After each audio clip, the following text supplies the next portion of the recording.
Okay, we're going to continue our discussion, chapters 19 and 20, Injuries and Fractures, Part 2, using our external cause codes.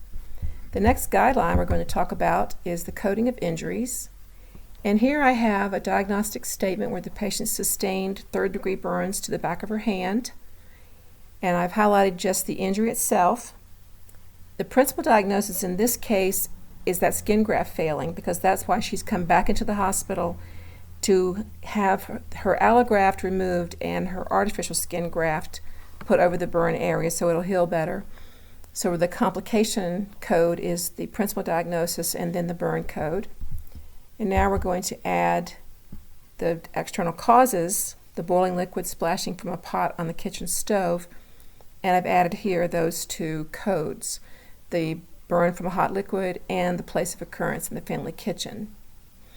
The next slide, I just want to show you when something changes. This time we are looking at, we've been given the status that this is a person working as a chef, and while she's at work, this boiling liquid pops out of the stove, out of the pot, and hits her on the back of her hand. So that changes our codes.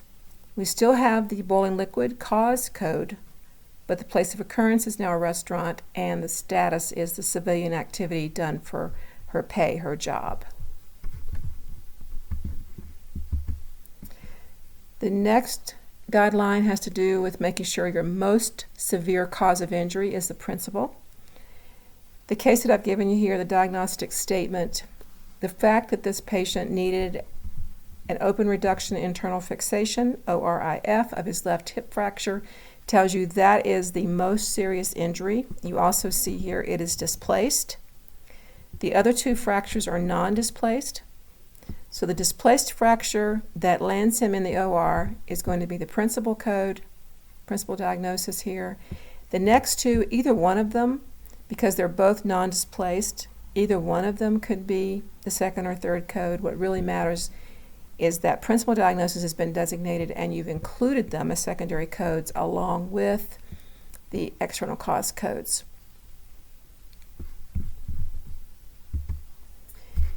And here I have the next guideline talking about superficial injuries.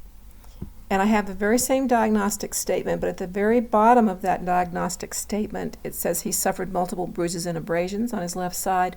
We do not code those. When you have something as serious as the left hip fracture needing to go to the OR for fixation, you are not going to code those bruises and abrasions. You're just going to focus on the more severe injuries. The next code, next diagnostic statement has to do with a person getting their arm caught in some farm equipment, and it caused an open fracture of the right head of the ulna with injury to the ulnar artery at the forearm level. It is a Castillo open fracture type 3C. Look at this one for a couple of reasons. One is that you have a different seventh character that we may not have used before, and the fact that it is injury to the ulnar artery as well.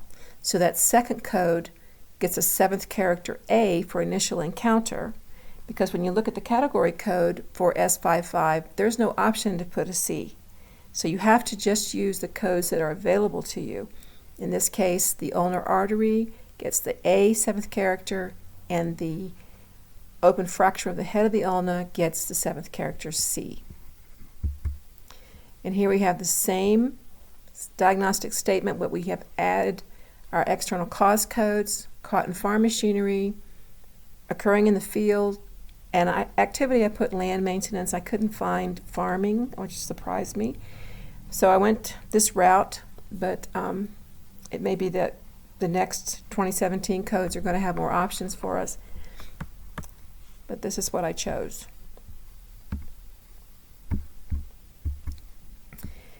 The next coding guideline has to do with coding traumatic fractures, where when a fracture is not specified as open or closed, you're going to code it as closed. And if it's not indicated as to whether it is displaced or non-displaced, it is coded as displaced. The diagnostic statement I've given you, the child was playing ice hockey when he was struck by another player, causing him to fall, and he fractures his wrist bone. The diagnostic statement does not tell us if this break is displaced or non-displaced, so we are going to code it as displaced according to our coding guideline. And then we also do assign the 7th character A for the initial encounter. The same diagnostic statement, now we're going to add our external cause codes, and we have them here at the pathway on the right. You notice that the W03 code does use a 7th character, but the 2 Y codes, the place of occurrence and the activity, do not offer you the option of adding a 7th character. And just for a reminder, the place of occurrence is only coded on the initial encounter. If this patient is seen in follow-up in his physician's office, that place of occurrence code is never going to be part of the codes, just the initial encounter. Okay, here's another guideline talking about when we use active treatment. The options are given for A, B, or C as our 7th character. I use the same diagnostic statement we used earlier with the farm equipment, and I show here in our path how I use those. The Castillo open fracture type 3C is there for the 7th character C. In the past, I don't recall, before ICD-10, I don't recall fractures very often being stated as being a type, Castillo type, but we certainly are seeing it in ICD-10. And here we're going to look at the subsequent encounter. We've talked about, I'm sorry, I'm wrong. We're talking about the initial encounter still, but when a person has delayed seeking treatment, that's what this diagnostic statement refers us to. The patient's complaining of left foot and ankle pain, fell down the steps 3 weeks ago but didn't seek any care, and now when we x-ray her, she's got a malunion of a non-displaced fracture of the posterior process of the left talus, a very specific place that her ankle is not healing.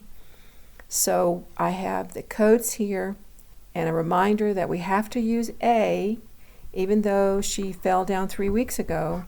It's A for initial encounter because this is the first time she has sought medical treatment, and now she's got a malunion of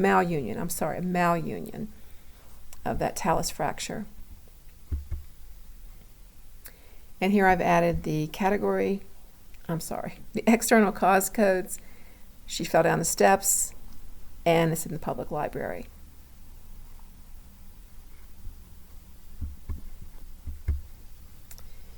Now we're going to talk about the subsequent encounter and how that is broken out.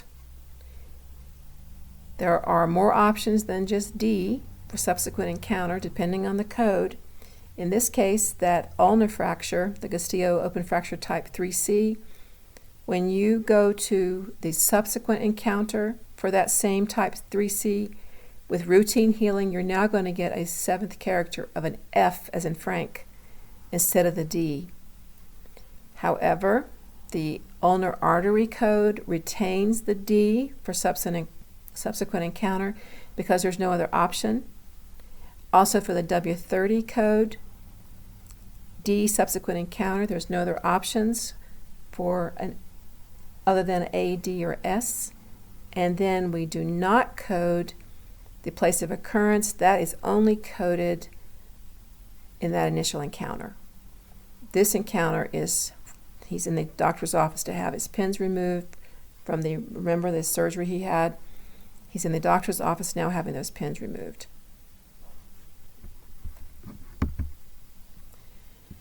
And whenever we are coding a complication of surgical treatment for a fracture repair, we're going to use the complication code. In this case, it's a complication of the fixation device. And I have the T84 code, that would be your principal diagnosis. Then we have the injury to the right tibia shaft, S82.221A for initial encounter. And then the W code for struck by an axe, bounced off of a rock. I think the next slide is where I add that. Yes, here's where I add the external cause code, contact with an axe. The next guideline has to do with the malunion and the non-union, something we've already talked about. But in this case, the patient did seek treatment. If you read the diagnostic statement, he was brought to the ED by family, and they reported his hip was broken during Hurricane Diane a month ago, and he was struck by falling debris during the hurricane. He was seen in this hospital on the day the hurricane hit. We checked the records, and the original fracture was a closed fracture of the left femoral neck. X-rays today reveal there's a malunion of the fracture of the left femoral neck, and orthopedics was consulted. So we do still have an injury code, but we're going to assign the 7th character P as in Paul, because this is a subsequent encounter for a closed fracture with malunion. If we go to the S72 category, we see the pink box just under the category code telling us that yes, we can use the 7th character P. The next guideline has to do, I'm doing it again, I'm jumping ahead of myself. These are the external cause codes for this gentleman. We've added the hurricane there, subsequent encounter, because remember he was seen originally, so it is a subsequent encounter. And then the W20 is the flying debris, also a subsequent encounter. And the place of occurrence where he fell is not coded because this is the subsequent encounter, not the initial encounter. The next coding guideline talks about osteoporosis. When someone has osteoporosis and either do or do not have a history of pathological fractures, they can do something as simple as stepping off of the curb and a bone will break. We do not use external cause codes because this is a very unusual case, but the patient does not get the Chapter 19S code for the injury. We go back to M, category M80, which is used for anyone with known osteoporosis who suffers a fracture. We are going to use that history of personal healed fractures from osteoporosis because it just gives more information and tells the story of this patient's encounter. No external cause codes are used. And the last one has to do with multiple fractures, going back to the motorcycle accident where he had all those fractures. You're just going to make sure that the most serious fracture is the principal. The fact that he had to go to the OR tells you that the left hip fracture was the most serious and is the principal. The two non-displaced fractures are the clavicle and the upper end of the humerus. Either one of those could be second or third because they are the same in severity, but the hip gets the principal. I know I've gone through this very quickly, so please take your time and read through the Coding Handbook chapters. Review the codes, the pink boxes that tell you your options for 7th characters, and always read all of your guidelines related to injuries and fractures. The next thing I'll be talking about will be Chapter 19 burns and external causes.